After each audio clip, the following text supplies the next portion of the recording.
Hey everybody, it's Dave here, Darren over there. We're your two old bloggers. Been commenting publicly on your Minnesota Vikings for over 2 decades apiece publicly. And today's going to be no different. We're going to continue with that. We have 3 themes as usual. The first one is Aaron Rodgers was traded to the Jets, as we all know. What does that mean for the NFC North, and who's the best quarterback left? I hope to see some fellow NFC North teams start to come in the feed and argue. We'd love to see that. Second theme, speaking of Kirk Cousins is a master at contract negotiation. As we saw this week in his press conference, he was asked about why he didn't get an extension, etc. Said he's got to play for it. Is that a good thing? Will he make a lot of money afterwards? Let's hope so. Let's hope he takes us all the way to the Super Bowl and we have to pay him. And thirdly, we're going to start looking at each one of the draft picks, the regular draft picks, starting with round 7 and Mr. McBride.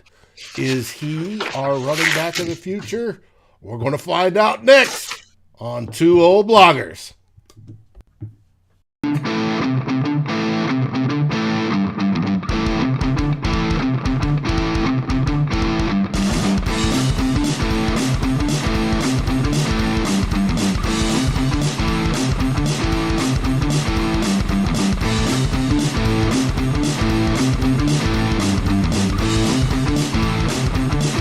Vikings First and SKOL presents This Week in Vikings Land with Darren and Dave, your 2 old bloggers.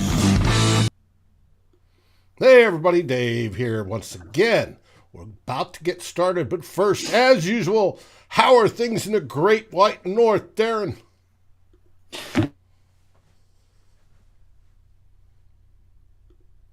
And he freezes. Of course that happens today. He was telling me how gorgeous it was. Absolutely beautiful sunshine, temperature up near 20 degrees Celsius, and it was beautiful. And what happens? He freezes up. Well, we'll get by. No problem. He'll come back in, I'm sure. There, I want to welcome everybody to the show. Mary, Justin, Davey. Welcome. Raymond, good to see you. And who else have we got? Anthony, good to see you, my man. And as you can see, Darren is back. He is unfrozen. That is a good thing. Must be the solar storm. And yes, there is a solar storm hitting the northern hemisphere. The northern lights should be beautiful up where you are. They would be, but it's not very dark these days, so kind of hard to see them. We're getting into like the 4-hour darkness stage of the year. Well, I don't know. Wi-Fi went out like right as we started the show, so that's what happened. I don't know if that's solar storm related. It happens quite frequently. Hey, Aaron, how are you? We're doing great. We're about ready to get this started with the first theme. Let's switch over to that screen real quick. We titled this episode, Who is the NFC North's best QB now that Aaron Rodgers is gone? For most of us, that's an easy question. On to theme 1.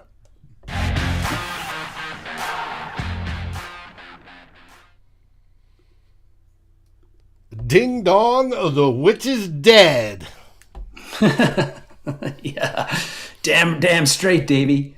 With all the talk of like the draft stuff going on the past couple of weeks, didn't really get to dive in last week about I think the most significant thing that happened to the Vikings in the NFC North was April 25th. Officially, Aaron Rodgers got traded to the New York Jets for a boatload of draft picks. And so he's gone. Like you say, witch is dead, out of the NFC North. not going to have to face Aaron Rodgers maybe ever again, depending on how long he plays. I don't think he's going to play another. I don't think he's going to play another 4 years. So, but that was like that's a huge deal, obviously, for Minnesota Vikings and the Chicago Bears and the Detroit Lions and that team from Wisconsin, the Green Bay Packers, because with I think we've always we've heard about how Rodgers dominated the Vikings over the years. His stats were ungodly against us, but just overall, in his 15 seasons with the Packers, just going to throw out some stuff here. Um, in the 15 seasons with the Packers, with Rodgers as their starting quarterback, that team from Wisconsin made the playoffs 11 times. So 78% of the time. Basically, they're making the playoffs every year. And the one of the years that they didn't make it was, one of the years they didn't make it was, he barely played because he walked into the bar, and and that was the end of his season, right? So 11 playoff appearances in 15 years, one Super Bowl, 5 NFC Championship game appearances, only one win, thank God, and they won the NFC North 8 times. Compare that to the Vikings. Not as lopsided as you would think, but still the Vikings in 15 years that Rodgers was starting quarterback for the Packers, they made the playoffs 7 times.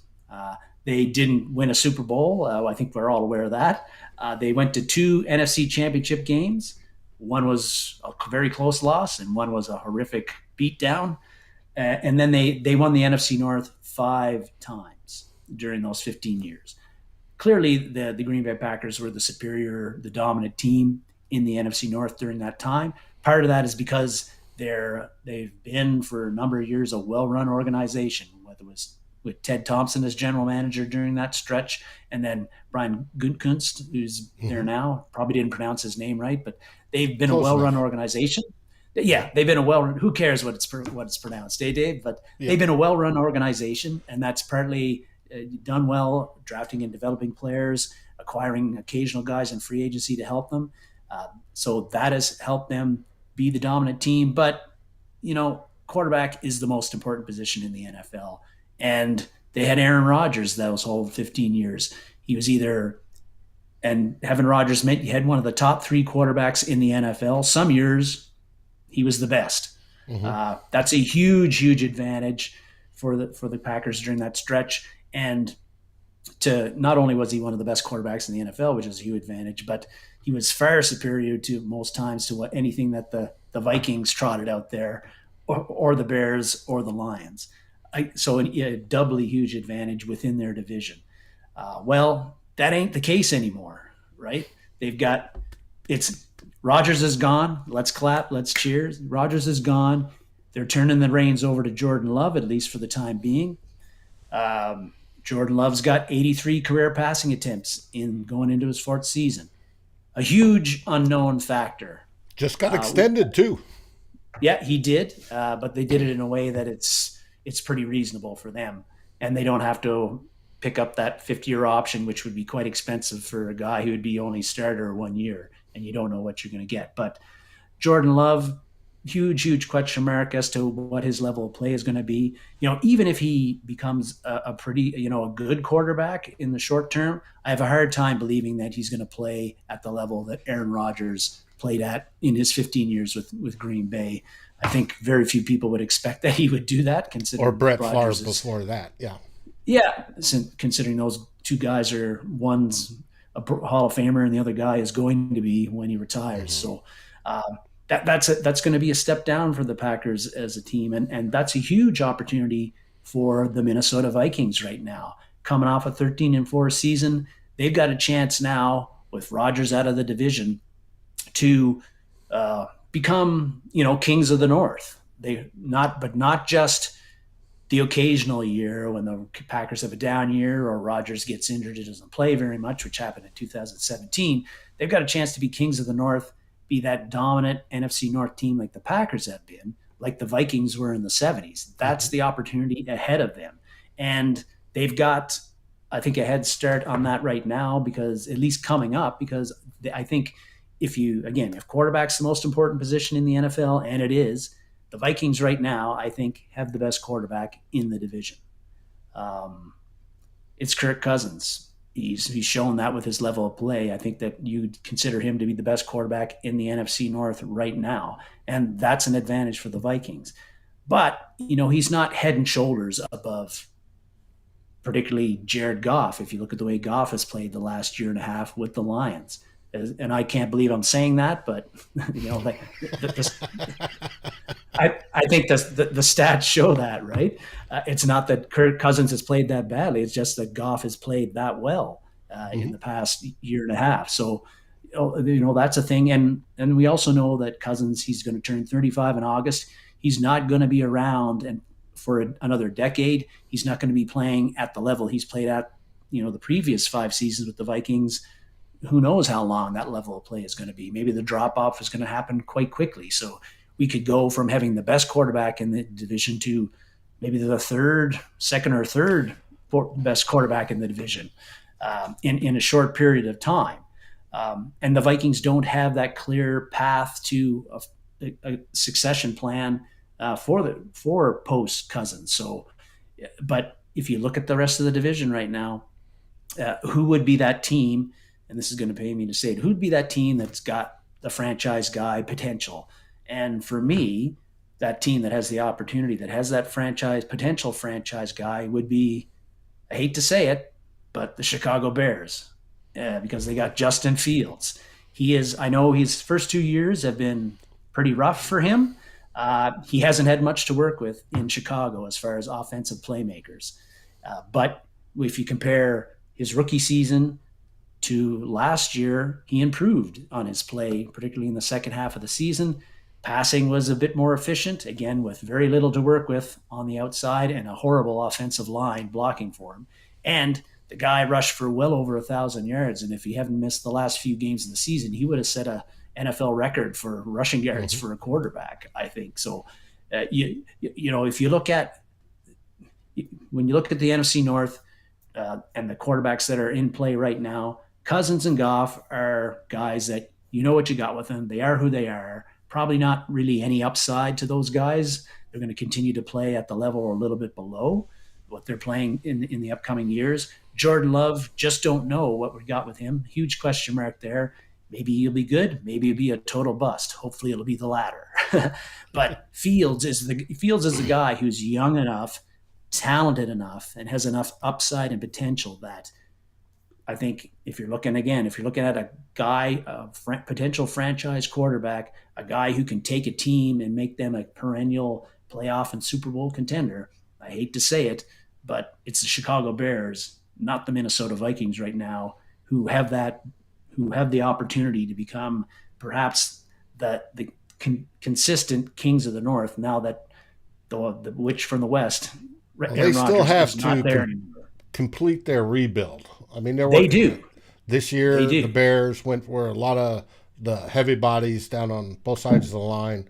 They've got to continue to work that and then get some more tools, more weapons, and they don't have that yet. So it's going to be interesting. They don't? Hey there, Norse Force. How you doing?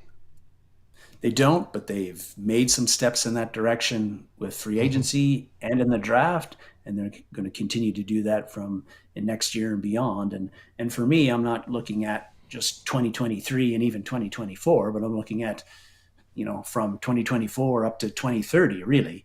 And that's where, if you got Fields at 23, 24 years old, with the talent that he has, he could take, if he becomes what his talent suggests he could be, he's a guy that could be that dominant quarterback in the division who can take the Bears and make them a real problem for the rest of the NFC North for a long, long time. As much as I would hate to see that happen, and as much as it hasn't happened in Chicago for 6 decades or so. Well, since the 80s. Yeah. And for quarterback, no, Jim McMahon was good, but not that. If Goff is 28, is that right? What I'm reading, Raymond? He's 28. Yes. He's got some years ahead of him, and then still, I'd throw Detroit ahead of the dysfunction in Chicago, probably more than that. But hey, we drafted a quarterback in the 5th round. Maybe he develops. Who knows? Maybe Kirk Cousins, does the Tom Brady avocado diet or something like that and stays alive and gets better. Last year, we saw signs of him starting to head over that hill when it came to some of the raw stats, but we also saw improvement when it came to the mentality part, the part that always failed him before. He got a lot better at that. Sort of wish we had Kevin O'Connell years before. I think we would have had a better chance, but we shall see. Yes, we have the oldest QB in Kirk, I think, in the division, in all the NFC now. But, yeah, we're up there. That brings us to theme 2.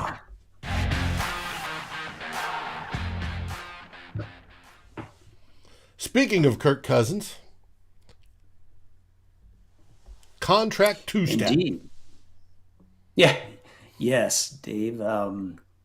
This week, Cousins had his first, I think, presser since the season ended, I believe, unless I missed something.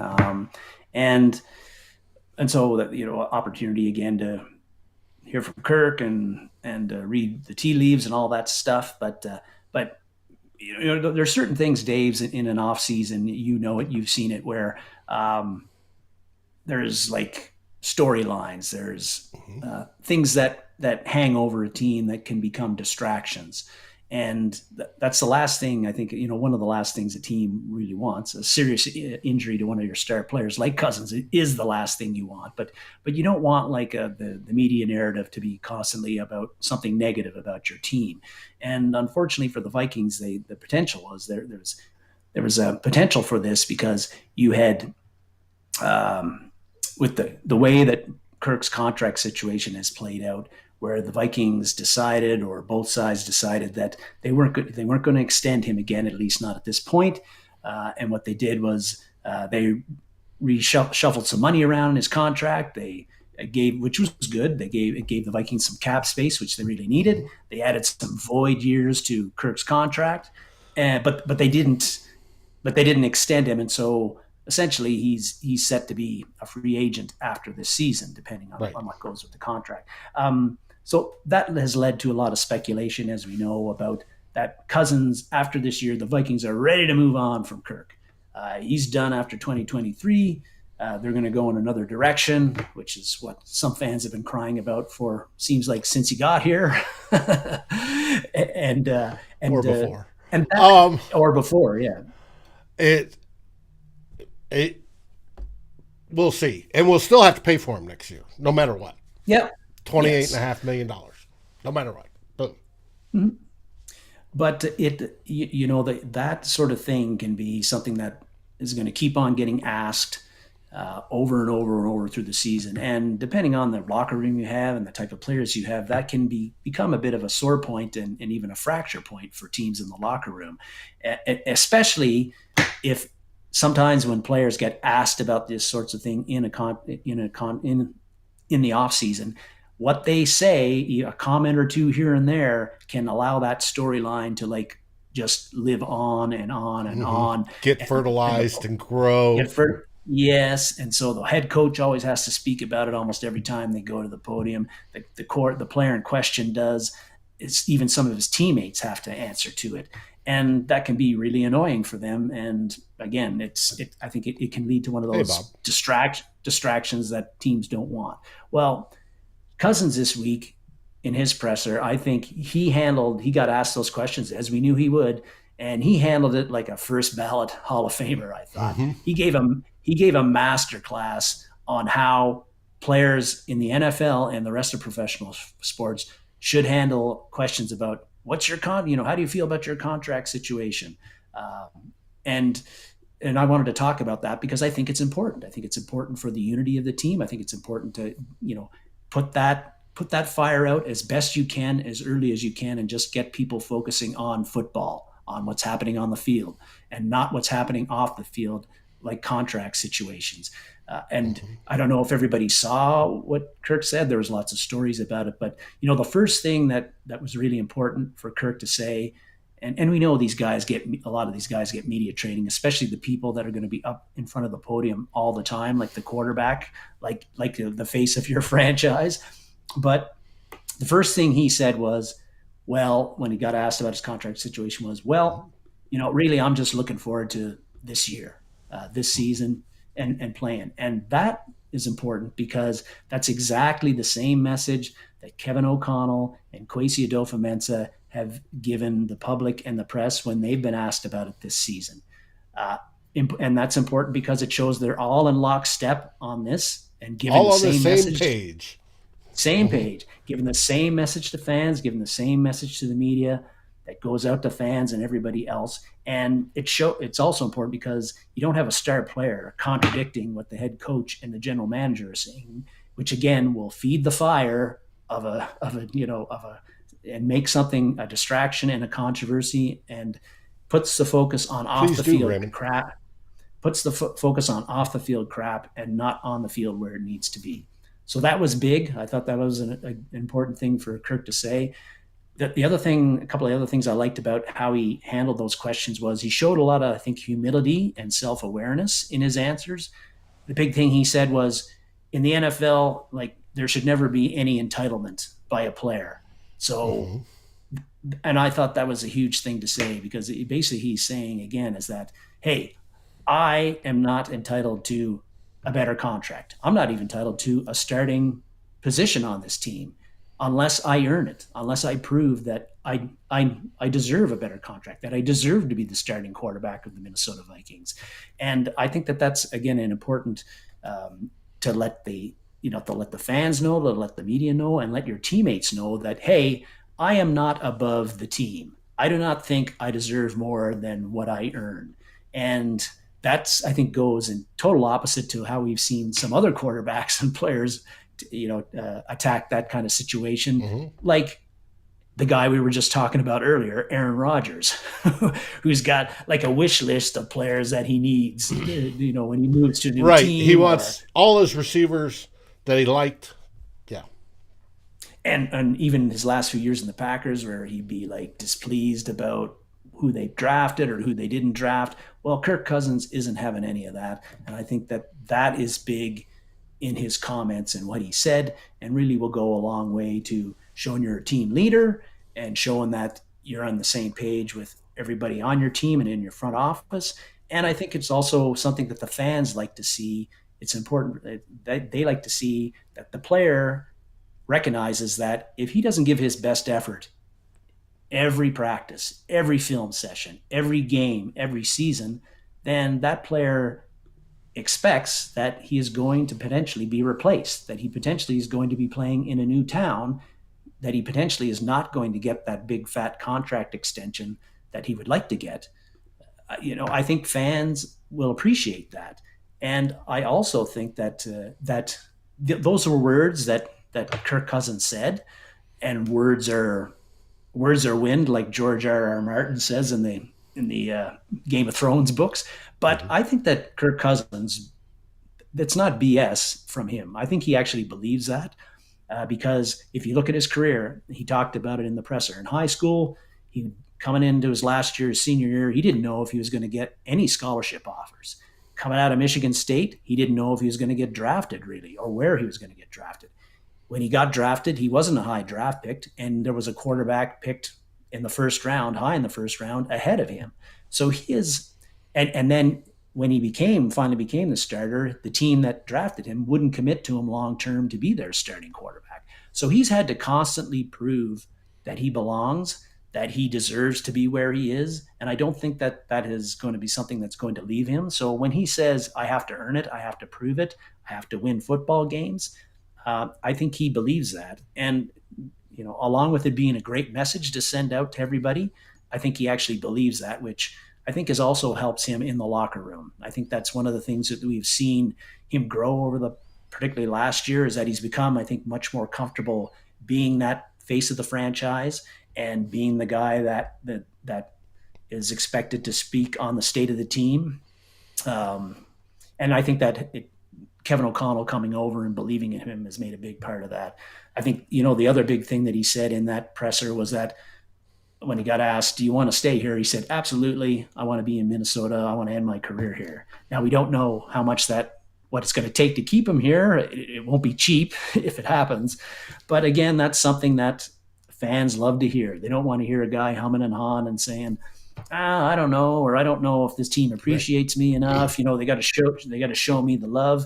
Kirk Cousins, again, didn't say any of that. And I think all of those things in this presser has really set a good tone for the offseason to kind of like dampen the potential fire about his contract situation. Is this Kirk Cousins last year with the Vikings? And what's the plan beyond that? And Kirk, are you upset that they didn't extend you and all that stuff? You're dreaming if you think it dampens it. It's going to be especially nationally, a talking point throughout the season, especially if the Vikings are good, right? And which we anticipate and get along. You're going to hear Shrags on Good Morning Football go, and he's doing the highlights. Kirk Cousins this week just beat the heck out of Jordan Love and the Green Bay Packers. But he's a free agent at the end of the year. What are the Vikings going to do? That we're going to be prepared, fans. You're going to hear a lot of that all season long. And don't cave. Don't cave. No. Never cave. Not until he's at least to the NFC Championship. Don't cave. Because he will disappoint you otherwise. I guess, for me, Dave, what is important, though, is that those things aren't, the fire isn't a self-induced, self-inflicted fire. That's not something that Kirk Cousins is creating. It's not something that the front office is creating. It's not something that players are creating. It's something that everybody outside of it is. And I think when everybody outside of it is doing it, it's going to be a lot less of an impact on the team. So again, I thought the way Kirk Cousins handled it initially and was fantastic. And I applaud him for his comments and the way he did it. And again, sets us up to like go into OTAs and everything else with like, okay, how are the rookies performing? How is Brian O'Neill coming back from his partially Achilles tendon tear? How is Ed Ingram progressing in his second year? That sort of stuff. Who's going to be the running back, the starting running back?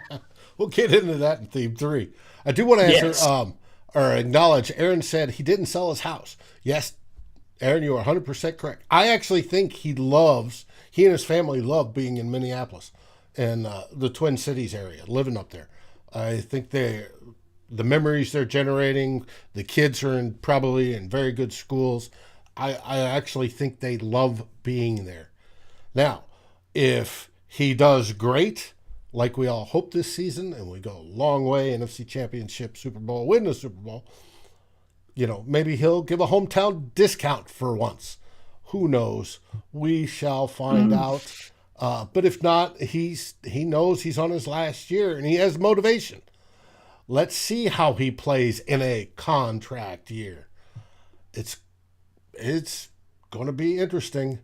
Has Flores ever had a top 10 defense? I do believe so, Giantano. I would have to look it up, though. I'd have to look it up, too, but I believe 2020, the Dolphins did have a top 10 defense, both in the regular statistics and also with the analytics stuff. With the DVOA and things like that. Yeah. Speaking of DVOA... Bob Swede said that Kirk looks ripped. I thought he did look a little bit bigger and more buffed in that presser too. I don't know how much of difference that makes in his play. I don't know, but yeah, something to note anyway. Speaking of advanced statistics, I sent you a link earlier that I want to file for later, but I want to let folks know. Though we are not officially a part of Daily Norseman anymore, I still write for Daily Norseman. I have tons of friends over there. They are great, great people. Warren Ludford did a piece on DVOA and explaining DVOA that posted this morning that was very, very good. If you have not seen it, go check it out. Very, very hopeful too, as far as outlook on the Vikings in 2023 and how things might shape out for them. Mm-hmm. Well, that brings us to theme 3. And where's the music? No music. I don't know. That's wrong. All right. Theme 3, Dwayne McBride. Yes, David. Last week was all about the draft. I did mention at the end of the show that for the next 6 weeks, we'll be looking at each week, we'll be looking at one Vikings draftee, and that I was going to start with Dwayne McBride this week. So I'm going, instead of going like 1, 2, 3, Addison 4. and then You're going down the line, I'm going the other way. Hoping people will be stick along on the journey until we get to like maybe the good stuff, if you want to call it that, like Jordan Addison. But so I wanted to go, and we're going to look a little bit into Dwayne McBride. Now, full disclosure, I am not a player scout, and I don't play one on 2-0 bloggers. So, I'm not going to get in depth about like, how does he hit the hole and the zone running scheme and all that shit. I'm going to be just looking at it as a fan, and like, what does he do well based on what I've seen? What maybe what doesn't he do well? How might he fit with the Vikings in 2023, and what kind of role would he have? So that's how I'm going to look at it. If you want to get like deep dives, I'd suggest tuning in to the Real Forno show here. And Tyler I'm sure he'll be breaking down Dwayne McBride again. I think he's already gone whole hog into Jaron Hall, his man crush. Yes. But and tomorrow, speaking of Tyler and breaking down, he's going into Jordan Addison. He sent me a good, I think it's 20 play clips, that we're going to be loading up and dissecting tomorrow. So it should be interesting to see. So I'm going to go into Dwayne McBride, and I'm sure lots of people will have their opinions too. But, Dwayne McBride selected 7th round, 222 overall in the draft. I guess it would maybe not a surprise at that stage, because at that stage, the Vikings are just looking probably for the best player who's available at that time. And we know Kwesi was jumping up and down when he saw that McBride was available and saying, this guy is just too good a value to pass up at this time. But we know that the Vikings, drafting McBride, we've got a pretty crowded running back room right now. Still got Dalvin Cook. I'm expecting that won't be the case once we get to June 1st and beyond. But as of right now, Dalvin Cook is still with us. You've got Alexander Madison, who re-signed in March. And then you got Ty Chandler and Kenny Nwangwu, who are also with us. And now you've got McBride drafted. So, like, where does McBride fit into this very That's crowded? 5 plus CJ Ham. Yes. But, I mean, Ham's a fullback, and he ain't carrying the ball very much. He's just the guy that Cousins is going to dump off to.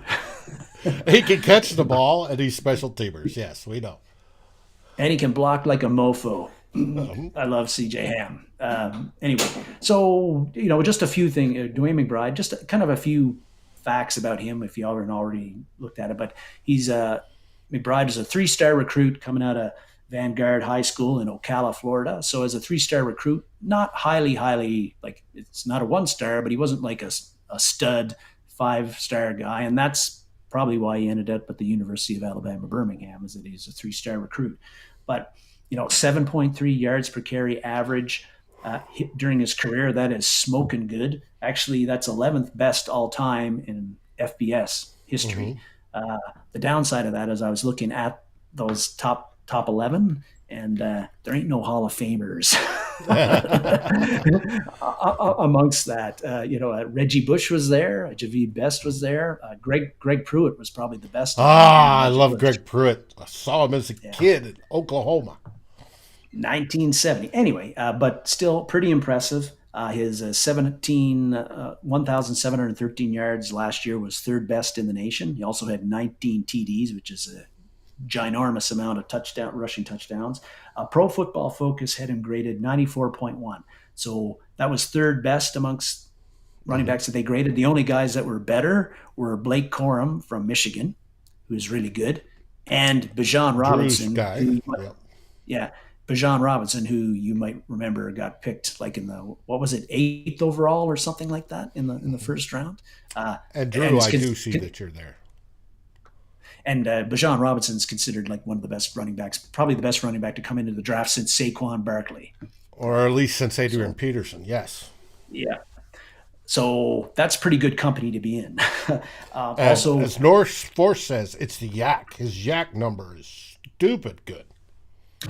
exactly. Like Tyler mentioned it last week, but I'm going to mention it again. 4.6 yards after contact.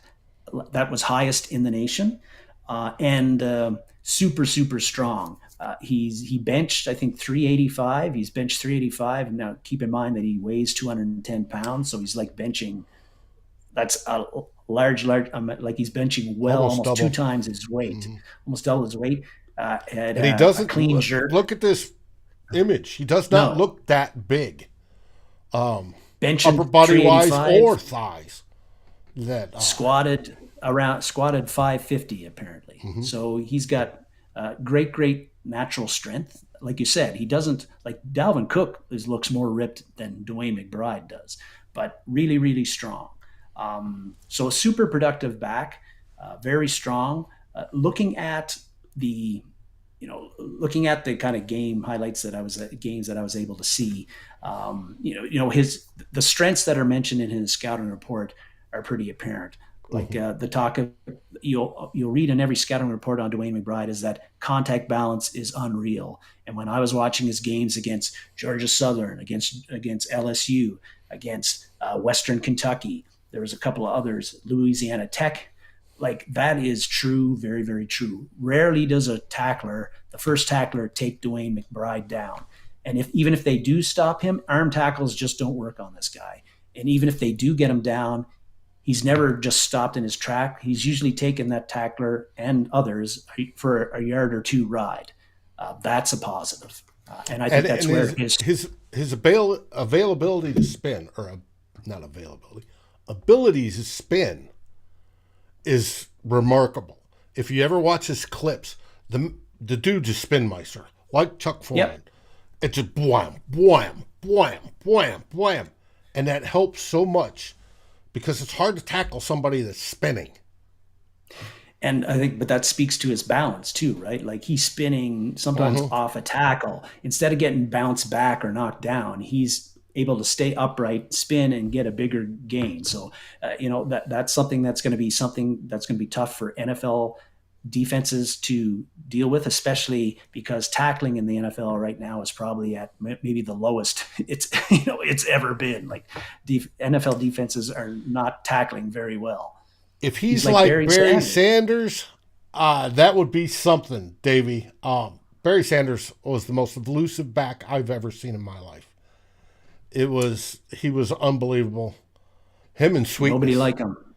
Nobody like him. Just, if he's that, I'm cool and I can deal with the fumbles. And yes, Brian, you brought up the fumbles. We'll talk about that momentarily. So the contact balance, the spinning ability. Another thing I noticed in watching him is that he's really good at, the run will be designed to go one way.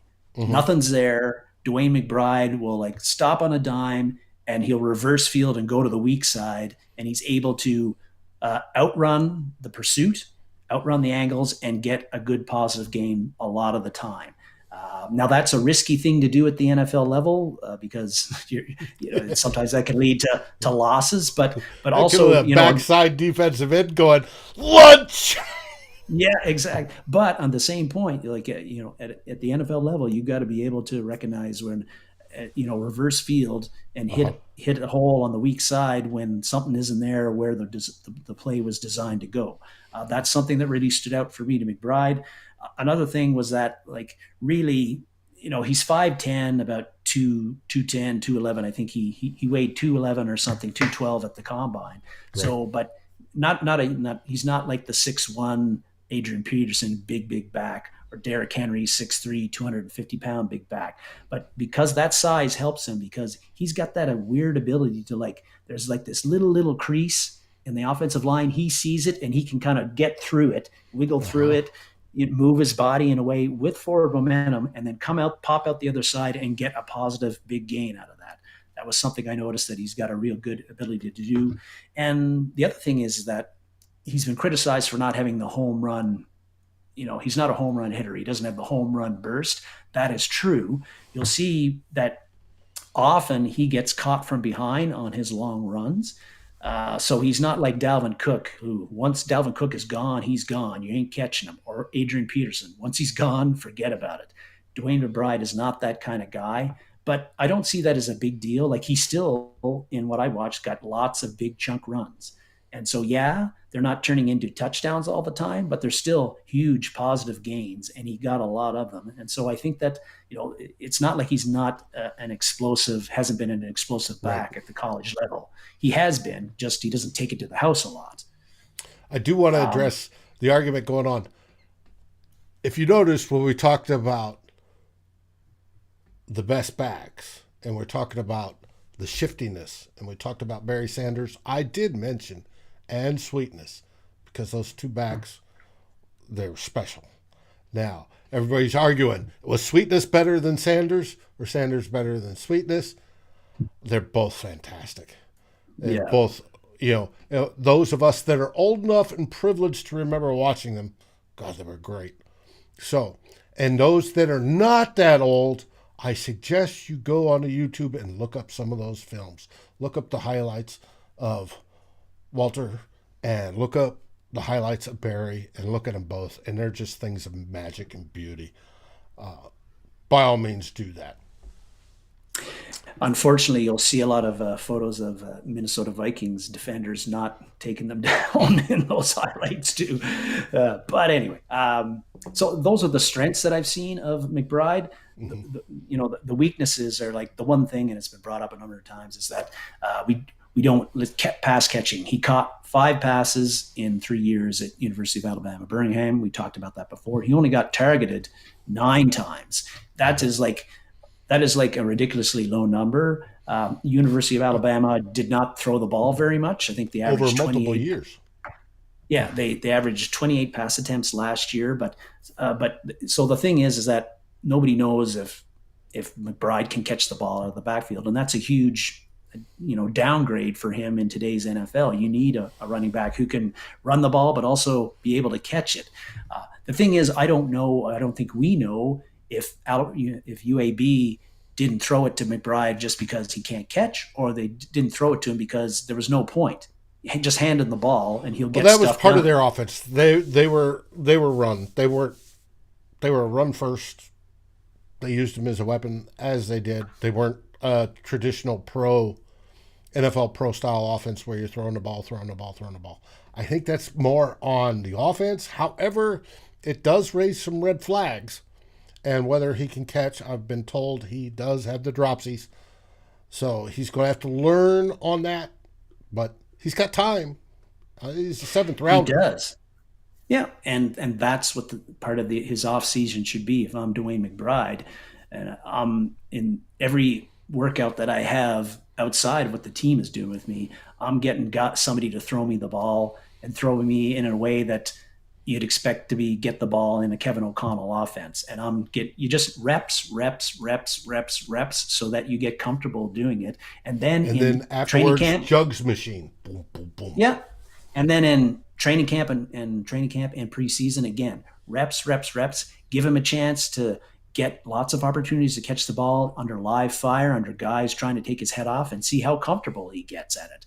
The more you do it, the better you're going to get at it, especially with the coaching that you should be getting at the NFL level.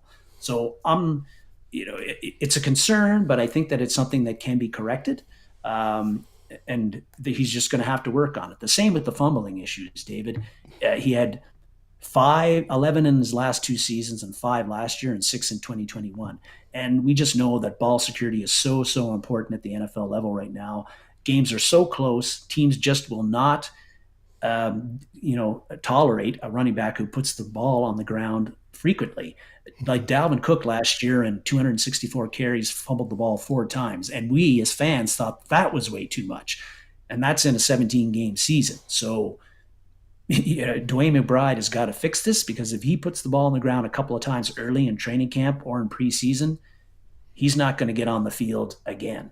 But again, I think that's correctable. If I'm Curtis Modkins, the Vikings running back coach, I'm like, every time he's in the facility, I've got give him a ball and I'm telling people to rip it out of his hands. Like when he's in the lunchroom, when he's in the watching film, anything. Same thing at OTAs, training camp. Get him the ball, instruct coaches, players to come by and just try to rip it out of him. Just make it like the number one focus that he has, that he's always mindful of it, that he's always aware of it, and make it second nature that I got to be protecting the ball as best I can. And hopefully it won't impact his running style and the other things he's got to see. But I think, again, this is a focus thing. This is a rep thing. It's fixable. Mm-hmm. I Just think like the last thing that when I joined the Army, go ahead. and Davey may remember this, that when we were issued weapons, we had to sleep with those suckers. We had to make sure that we had control of that at all times. And if somebody tried to take it, you better not let it go. And he needs to do that with football. Sleep with it, have it with him all the time, take it everywhere, learn to do things one-handed, because he needs to be able to hold on to that ball no matter which hand he used. Right-handed, left-handed, both hands, cross. Either way, he's got to be able to do that. And Davey, they don't practice strip deals? Yeah, they do. They bang them with the little foamy thingies and all that stuff now. It is a lot more gentle, if you want to call it that, nowadays than they used to before. I'm talking about making this a 24-hour thing, though. 24 hours, yeah. And that's what I'm talking about. He's got to keep that constantly. Like it's a little baby, and he doesn't want to drop it. Yep. I mean, you can work on it in practice, sure, but you're also going to have to work on a lot of other things in practice. So Giatano has it right. Tiki Barber had that same problem, and they worked on it, and it was fixed. It was fixed. So fumbling, pass catching, yeah, those are issues of concerns. I think the other thing that's going to come up is that the level of competition that Dwayne McBride played at. Conference USA is not the SEC. It is not the Big 12. And he only played 2 Power 5 schools in his 3 years at UAB. In 2021, they played Georgia. And that game, he had 13 carries for 61 yards, so pretty good.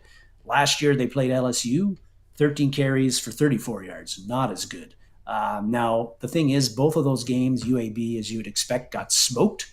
So the running game was out the window early in those contests. But when you're playing Western Kentucky all the time, North Texas, San Antonio, those are teams in the Conference USA, most of those guys ain't playing on Sundays at the NFL level.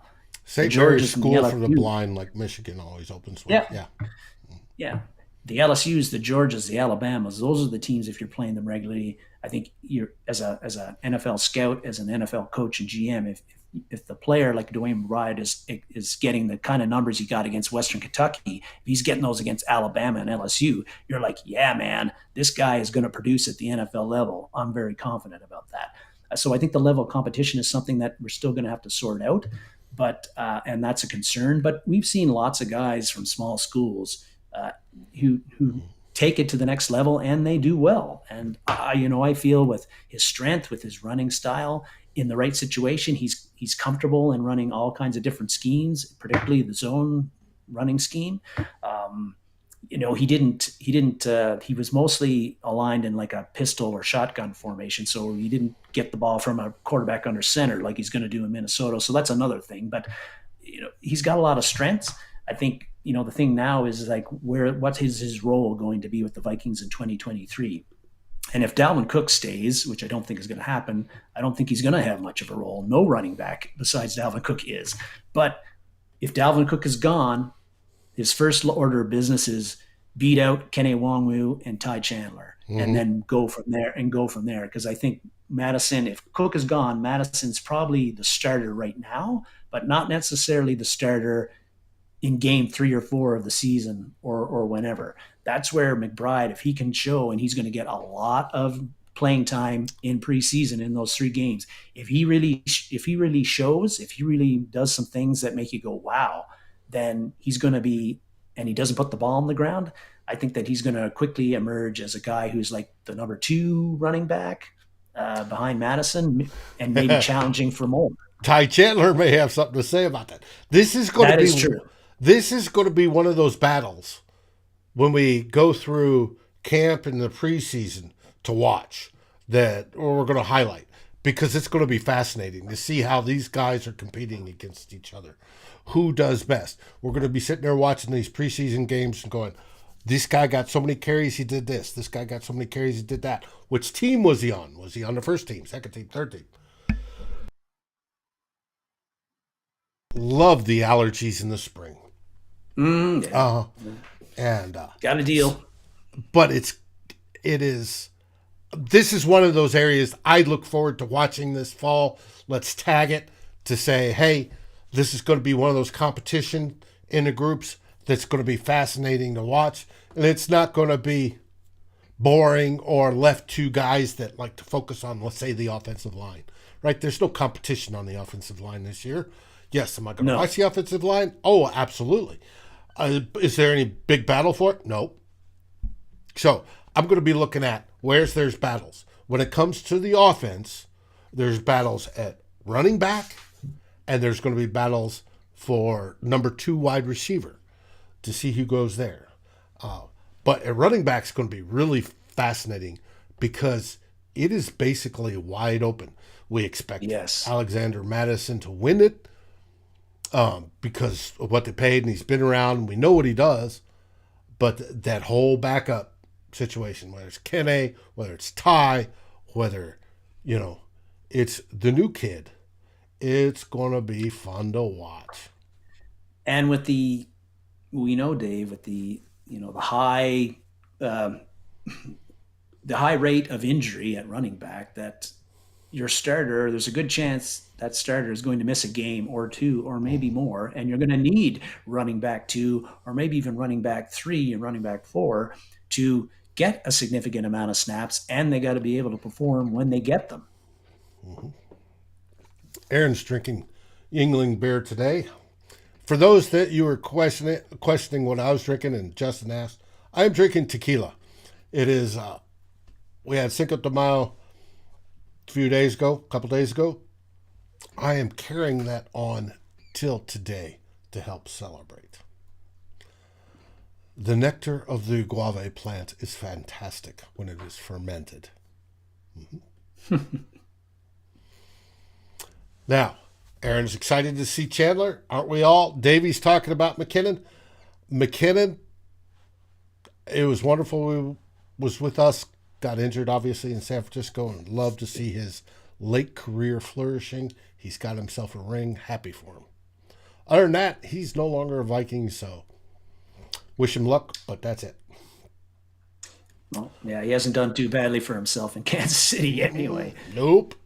And Giancarlo Mahomes makes a lot of people look great. So, yep, and go with that. That brings us to the end of the show. We've gone through all 3 themes. We've got more coming this week. First off, I want to ask everybody who listened to the podcast only episode where Wesley Coleman joined me for some questions on our guys that we drafted from LSU. Did you find that helpful? Did you enjoy it? Did you catch the little dig at the beginning talking about the Saints and college football in Louisiana, and at least the college level is good? Wesley smiled and laughed when I said that. It was wonderful. Hopefully, you'll join us this week. We have Tyler coming tomorrow. Like I said, we're talking Jordan Addison, breaking down plays. I got 20 clips to load. Thanks, Tyler. And we'll go on from there. Who have we got next week there, Darren? Who are you focusing on? I am going to be focusing on Jaron Hall, the 5th rounder. So it's quarterback, so everybody's always interested in the quarterback. Doesn't matter what round you draft them in, right? And so that is the next draftee that I'm going to be having some talk about, focus on, we'll talk a bit about him, see what other people think about Jaron Hall too. I know a lot of people like him, even with his size limitations and some of the other flaws that have been brought up, but he's a hell of an athlete. Well, we'll find out. Any last words there, buddy? No, but I think our our new venture, ourselves and Tyler and the Real Forno Show. We're pumping out a lot of content, particularly you guys and Tyler. And I hope people keep on tuning in and listening to us and listening to the podcasts and watching our shows, because we ain't stopping. We're just going to keep on going. Yep, and we want to acknowledge Vikings versus SKOL. We've gone over 500 and I think it was 73 subscribers. We appreciate that greatly. We're just over 500 on the weekend. We had a big watch over the week. We appreciate it. Love it. It's great to do. We're heading towards 1,000 once we get monetized on YouTube, but we still need to listen to the podcasts. So always remember, if you can't catch us all on YouTube or you want to listen to it again, catch us on podcasts. Please subscribe, if anything. That's the key. Just subscribing and the downloads helps, whether you listen to it or not, but I want you to listen to it. It's a great diversion, especially at work. Does great, and it gets us our beer money.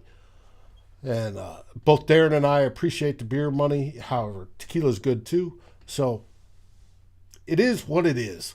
Now, we wish you all have a great week. Join us tomorrow night on the Real Forno Show. Tyler, like I said, will break down Jordan Addison.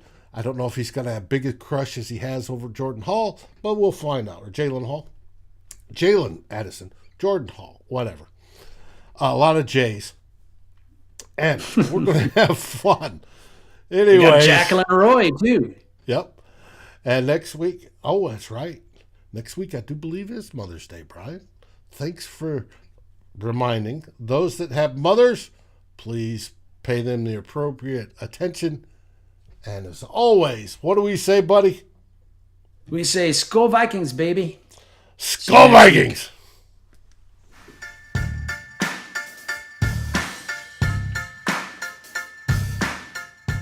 Like, subscribe, and ring the bell. And rate us on your favorite podcast aggregator.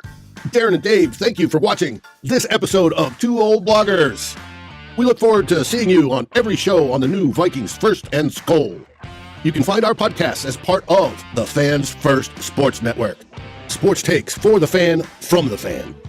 SKOL, everybody!